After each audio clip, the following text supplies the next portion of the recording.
So it's worth thinking about how much the average salary is in Russia, and particularly in Chechnya. And I think in Chechnya particularly, it goes right the way down to below £800 a month. So there's been a video where Kadyrov,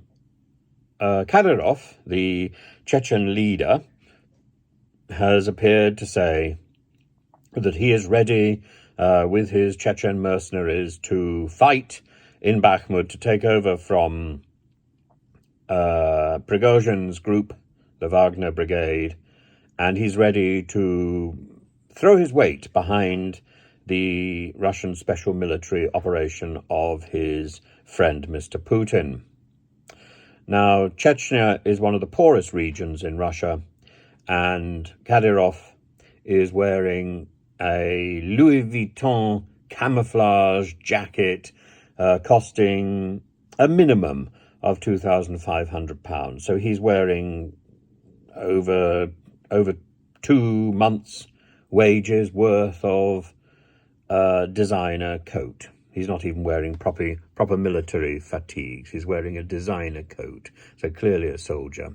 I mean, it just doesn't make very much sense. The Russian telegram channels are dominated by a discussion about Kadyrov's coat, on a day when actually the channel should be dominated by the fact that it is 23 years ago today, on the 7th of May, the year 2000, Mr. Putin became president of Russia. And so he's now been president for, 23 years? Is my maths right? 23 years. That means that, with the exception of Stalin, he is now the longest-serving leader of the post-Tsarist Russia. Brezhnev ruled for 22 years.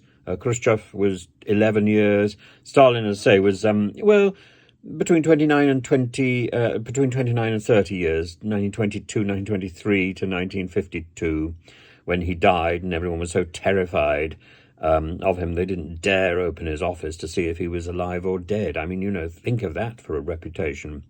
It's pretty alarming. Prigozhin is ready to quit Bakhmut.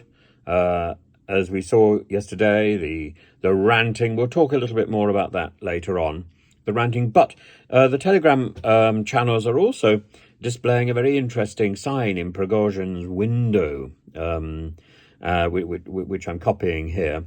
Prigozhin's office in St. Petersburg has a note telling potential snipers to bear in mind that the Neva River is 326 meters wide, and so they should make allowance for the wind and the water current. They should make corrections for the speed of the water, and it's sort of an amusing aside, as amusing as Kadyrov's Louis Vuitton coat. Isn't there a song? Yeah, there is. And there we are. I think Louis Vuitton should get in touch with Mr. Kadyrov and ask if he could possibly sponsor them.